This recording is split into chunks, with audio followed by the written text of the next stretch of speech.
Arkadaşlar merhaba. Bugün doğal ortamından kopardığımız hardal yapraklarını salamura yapıyoruz. Hardal yapraklarının ortasına şöyle biraz tuz koyuyoruz. Sonra güzel bir şekilde bunu kapatıyoruz. Sonra da bunu cam kavanozun içine koyuyoruz. Asma yaprağı uygulamalarında hiçbir şekilde su katılmıyor.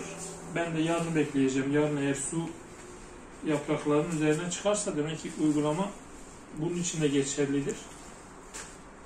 Eğer çıkmazsa üzerine su ekleyeceğim.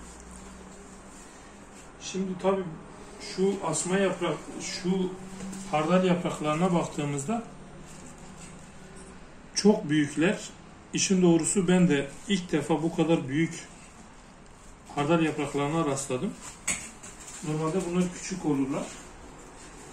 Karacadağ'ın bereketli topraklarında demek ki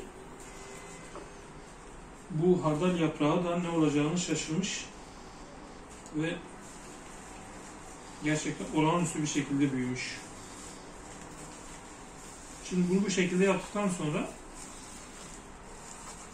güzel bir şekilde kapatıyoruz.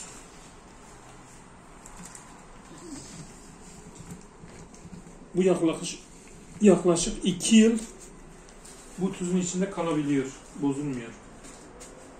Tabii bu söylediklerimin hepsi asma yaprakları için.